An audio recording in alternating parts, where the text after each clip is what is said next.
할렐루야. 오늘은 시편 139편 1절에서 10절까지 말씀으로 다 아시는 주님이라는 제목으로 말씀을 나누도록 하겠습니다. 지난주에 묵상했던 말씀은 우리를 지키시는 하나님에 대한 것이었습니다. 우리를 지켜주시되 언제까지 지켜주신다고 했습니까? 지금부터 영원까지. 주님은 어떻게 해서 이토록 확신 있게 약속하고 계신 걸까요? 우리의 모든 것을 다 아시는 분이시기 때문에 그렇습니다. 우리의 과거뿐만 아니라 우리가 지금 하고 있는 모든 생각들, 지금 우리가 하고 있는 모든 행동들, 지금 우리가 가지고 있는 속사정까지, 그리고 우리의 미래까지 다 아시는 분이시기 때문에 우리를 지켜주시기에 충분하신 분이신 겁니다. 오늘 본문은 우리를 다 아시는 주님께서 어떤 부분까지 아시는지에 대해 구체적으로 언급하고 있습니다. 2절에서 보면 주님은 우리에 대해서 어떤 것을 알고 계신다고 하고 있습니까? 주께서 내가 앉고 일어섬을 아시고 멀리서도 나의 생각을 밝히 아시오며, 우리가 앉고 일어섬을 아시고 우리의 생각마저 자세히 아신다라고 하고 있습니다. 지난번에 같이 나누었던 얘기 중에 우주선 뉴 호라이즌스라는 우주선에 대한 이야기를 아마 기억나실 것입니다. 2006년 미국에서 태양계의 끝을 향해 가는 우주선을 발사했는데 9년이 지난 2016년에 태양계의 끝 명왕성 가까이로 지나갑니다. 그때 카메라로 그 명왕성을 사진을 찍죠. 지구와 명왕성까지의 거리가 얼마나 된다 했습니까? 57억 킬로미터. 그 정도로 멀리 있지만 그 찍은 사진을 지구로 전송하였다고 했죠. 참으로 상상에 가지 않는 일입니다만 전파에 사진 이미지 정보를 실어서 57억 킬로미터의 거리에 있는 지구로 전송했다는 것은 사실입니다. 전혀 예측할 수 없는 까마득한 거리로 이미지 정보가 전송이 되어졌습니다. 이미지가 전송되어졌다면 음성 정보도 가능하지 않겠습니까? 전혀 유선 설치가 없음에도 불구하고 이미지 정보와 음성 정보가 그 먼 거리를 우주로 날아서 전송되어졌다는 것이죠. 이것이 하나님께서 만드신 우주에서 지금 현재 일어나고 있는 일이고, 하나님께서 만드신 그 자연의 원리를 이용하고 계시지 않으실까요? 양자역학 기술이 발달하게 되면은 그것보다 훨씬 더 빠른 속도로 전송이 가능하다고 과학자들은 말하고 있습니다. 양자역학 기술이 발달하면은 과학자들은 정보 전달이 빛보다 빠른 속도로 전송이 가능하다고 합니다. 그래서 아무리 우주 멀리 있더라도 순간적으로 정보를 전송할 수 있다라고 하는 거죠. 여러분 2절 말씀을 보십시오. 멀리서도 나의 생각을 밝히 아시며. 양자역학의 중첩과 얽힘 현상을 이해하게 되면 이 말씀이 실제로 가능한 말씀임을 이해할 수가 있을 것입니다. 우리가 생각하는 순간 주님은 우리의 생각을 아시게 되는 것입니다. 우리가 기도하면서 우리의 생각을 하나님께 비추는 순간 양자역학적으로 보면 주님은 즉시 우리의 생각을 아시게 되는 것입니다. 그러니 주님은 우리의 생각을 그때마다 다 알고 계시겠지요. 이것을 오래전에 다윗이 고백하고 있었던 겁니다. 3절에서는 또 어떤 것을 주님이 아신다고 하고 있습니까? 나의 모든 길과 내가 눕는 것을 살펴보셨으므로 나의 모든 행위를 익히 아시오니. 주님은 무엇을 아신다고 하고 있습니까? 우리가 가는 길과 우리가 눕는 것까지 다 살펴보시고 알고 계신다는 거죠. 그래서 우리의 모든 행위를 충분히 아신다라는 겁니다. 때로는 우리가 이것을 놓칠 때가 있을 수도 있겠죠. 마치 주님은 우리의 생각과 행위를 모르시는 것처럼 행동하는 것들이 우리에게 있을 수도 있지 않겠습니까? 하나님이 기뻐하시는 것, 하나님이 기뻐하지 않으시는 것을 알면서도 주님이 보고 계시고 알고 계신다는 것을 미처 생각하지 못한 채 내가 하고 싶은 대로 사는 경우도 있을 수 있겠죠. 요즘 시대가 그것을 잘 말해주고 있는 것 같습니다. 과거에는 절대적인 하나님의 뜻에 맞춰서 살아가려고 자신을 포기하고 자신을 부인하며 발버둥치는 때가 있었는데, 그런데 시대가 변하면서 인간의 이성이 중시되는 시대로 흐르게 되었는데, 그 시대가 18세기의 계몽주의 시대입니다. 그 시대를 거치면서 인간의 자유가 강조되고 인간 이성 중심의 시대로 접어들게 되는 것입니다. 그러면서 하나님의 뜻보다는 인간의 이성을 따라 흐르게 되는데, 이것을 우리는 인본주의라고 하죠.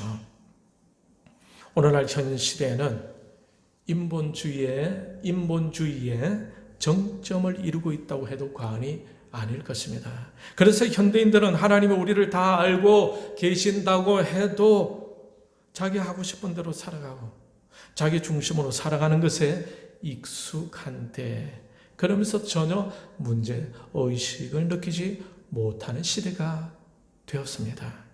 그러다 보니까 정치인들 중에서도 자신의 잘못에 대해서 전혀 사과할 줄 모르고 오히려 자신의 정당성을 주장하며 낯두껍게 살아가는 모습도 볼 수가 있습니다.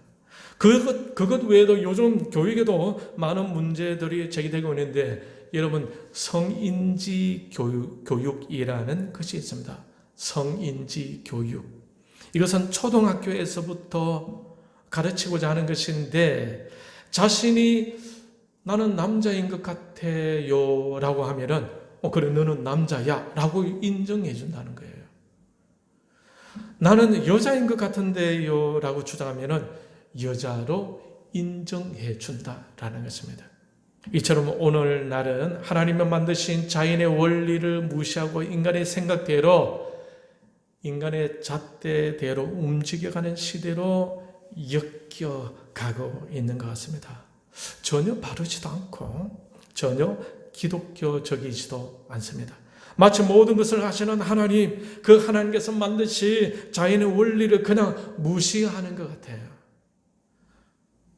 마치 하나님이 존재하지 않는 것처럼 자신의 생각대로 살아가고자 하는 것이 바로 오늘날 성향인 것 같습니다. 어떤 정치인은 대권까지 바라보는 사람인데 표를 얻기 위해서 옛날의 교회를 다녔다고 하면서 신앙을 선거 홍보로 사용하기도 합니다. 그런데 그의 삶은 하나님을 좀 알고 있는 것 같기도 한데, 그런데 실제적으로는 전혀 도덕적이지 않고 전혀 윤리적이지도 않습니다. 이러한 현상은 사실 공산주의에서나 볼 수 있을 법한 그러한 모습입니다.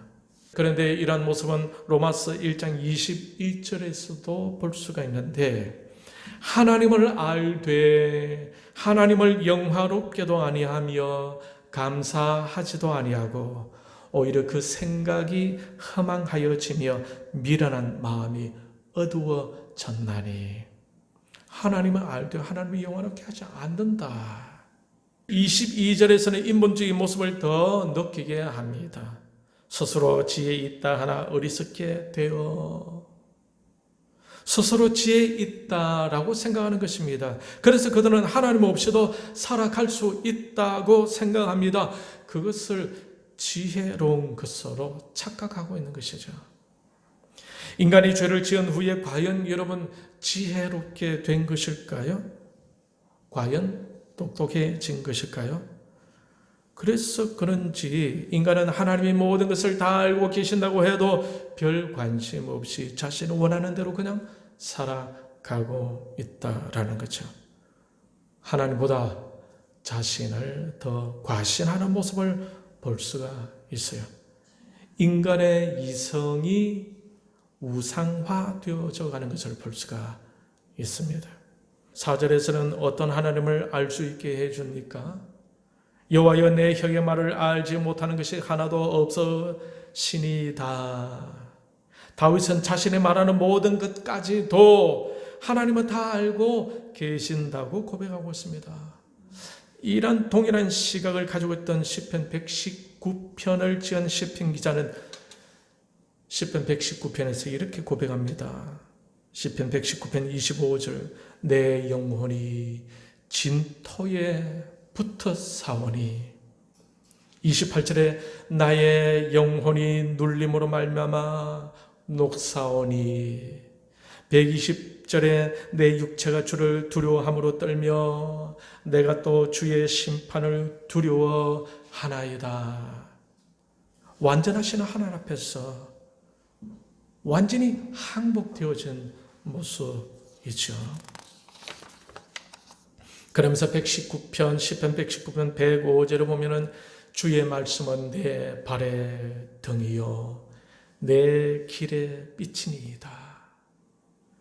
116절에 주의 말씀대로 나를 붙들어 살게 하시고 내 소망이 부끄럽지 않게 하소서. 그러면서 141절에서는 이렇게 고백합니다. 내가 미천하여 멸시당하나 주의 법도를 잊지 아니하였나이다. 결국에는 오직 하나님 말씀에 초점을 맞추고 있는 것을 볼 수가 있죠. 시편 77편 12절은 또 이렇게 말하고 있습니다. 또 주의 모든 일을 작은 소리로 읊조리며 주의 행사를 낮은 소리로 되뇌이리이다. 여러분, 우리가 입으로 읊조리게 될 때에 무엇을 읊조리게 됩니까? 우리의 생각을 읊조리게 되지 않습니까? 그런데 시편 77편에서 시편 기자는 주의 모든 일을 읊조리며 주님께서 하신 그 행사를 소리로 되낼 것이라고 고백합니다. 인간의 생각과 인간의 계획과 인간의 목적에 대해 생각하고 읊조리는 것이 아니라 주님이 하신 모든 일을 주님의 그 모든 행사를 읊조리고 소리로 되낼 것이라고 하는 거죠. 시편 77편을 지은 시편 기자는 왜 이렇게 고백하고 있겠습니까? 인간이 혀로 말하는 모든 것도 주님이 다 알고 계시기 때문에 이젠 자기의 생각에 집착할 이유가 없다는 것입니다. 그래서 오직 주님의 모든 일과 주님이 하시는 그 행사를 읊조리겠다고 하고 있는 것입니다. 하나님은 우리의 모든 것을 다 알고 계십니다. 할렐루야. 그런데 현대인들은 그것을 원하지 않는 것 같아 보입니다. 마치 누가복음 19장에 나오는 당자처럼 하나님의 간섭하심 속에서 살기를 싫어 아버지로부터 떠나는 것 같습니다. 그러한 현대인들 중에 신자들은 없을까요? 오늘 본문에서 주님이 모든 것을 다 하신다는 사실 앞에서 시편 기자는 주님을 피할 수가 없다고 직시합니다. 그래서 그가 이렇게 고백하죠. 시편 139편 7절에서 10절에 보면은 내가 주의 영을 떠나 어디로 가며 주의 앞에서 어디로 피하리까?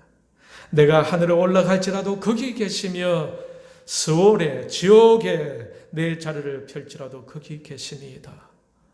내가 새벽 날개를 치며 바다 끝에 가서 거주할지라도 거기서도 주의 손이 나를 인도하시며 주의 오른손이 나를 붙드시리다.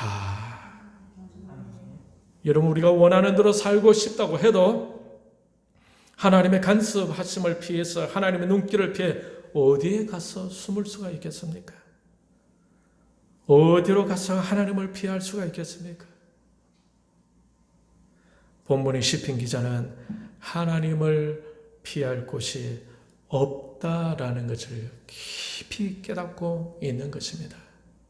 그래서 그가 고백하기를 하늘에 올라갈지라도 수월에 내 자리를 펼지라도 바다 끝에 가서 거주할지라도 그곳에도 주님이 계신다라는 거죠. 그러면서 그는 인간적인 욕망, 인간적인 지혜로움, 인간적인 비전, 인간적인 욕심이라는 것에 기대를 걸지 않습니다. 인간의 생각과 인간의 계획을 펼쳐보고자 하는 꿈도 다 버리죠.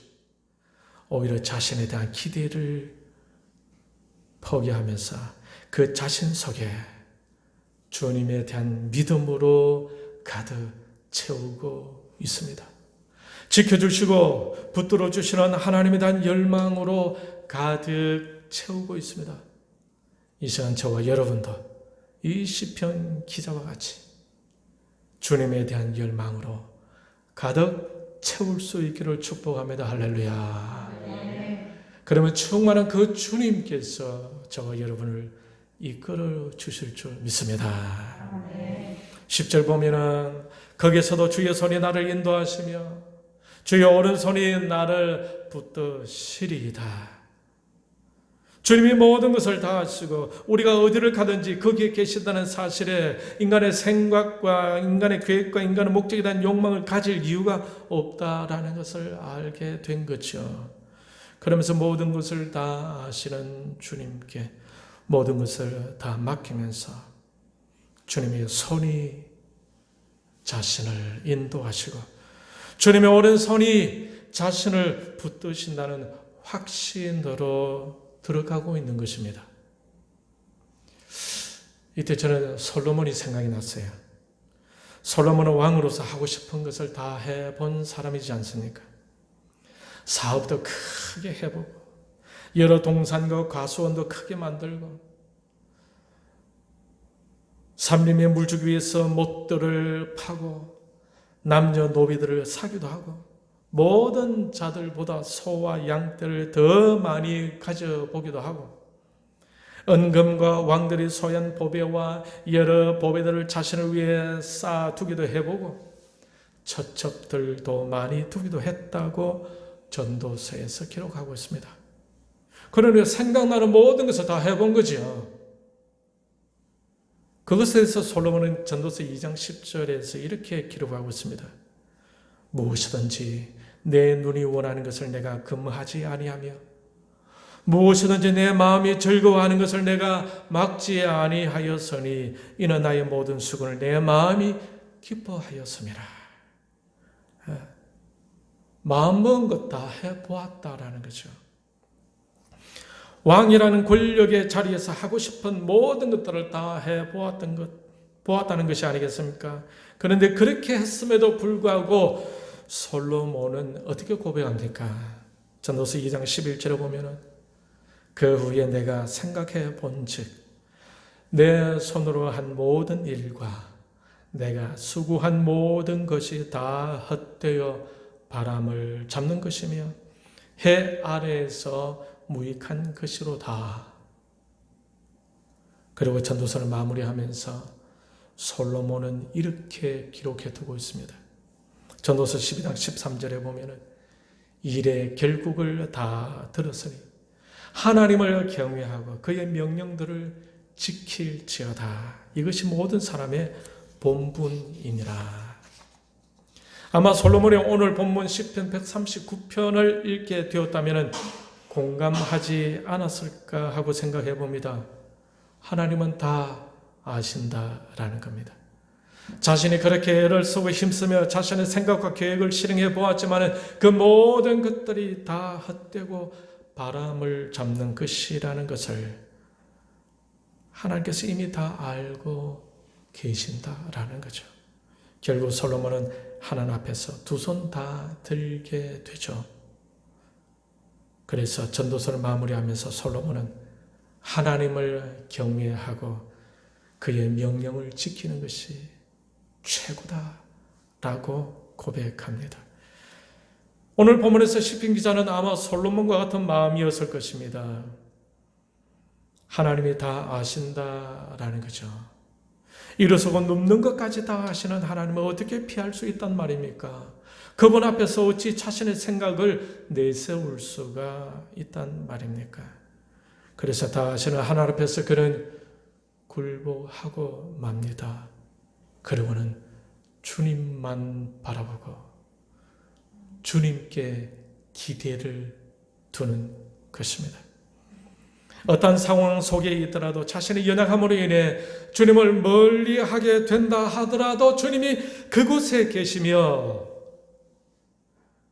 주님의 손이 자신을 인도해 주실 것이고 주의 오른손이 자신을 붙들어 주실 것에 대한 믿음을 갖게 되었던 것입니다. 현대 철학자 중에 유명한 철학자가 있는데 그 이름은 질 들레즈라는 사람입니다.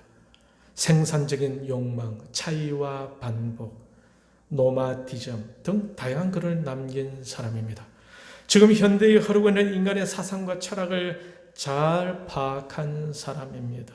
결국 인간 각자는 서로가 다 차이가 있는데 그 차이대로 반복해서 나아가면서 자유롭게 살아가는 것이 인생이고 그것이 이 세계다라고 했습니다. 아무런 규제도 없고 그저 자신의 마음이 가는 대로 자유롭게 살아가면 된다는 것이죠. 목적도 방향도 없습니다. 그렇게 반복되는 대로 살다 보면 어떤 결과가 있을까요?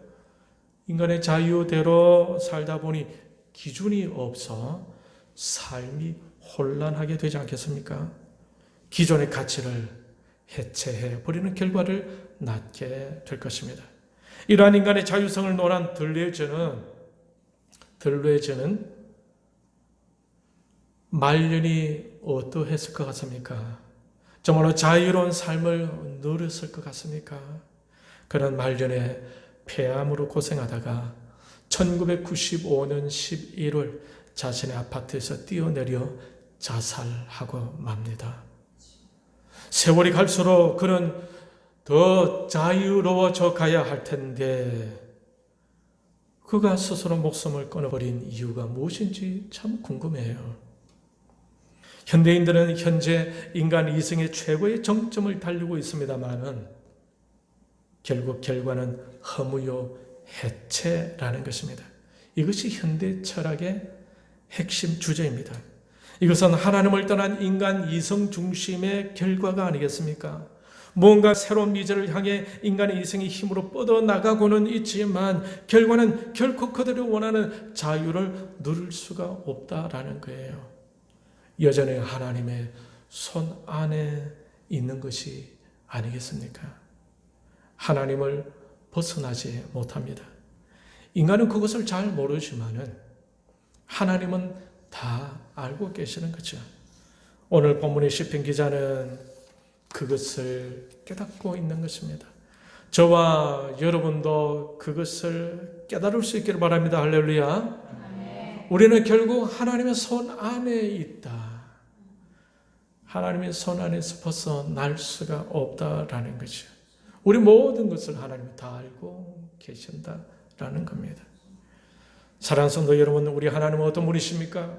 우리의 모든 것을 다 아시는 분이십니다. 그러므로 그 주님 앞에서 우리의 생각과 계획과 목적을 먼저 다 내려놓는 것이 현명한 태도라고 생각되는데 여러분의 생각 어떻습니까?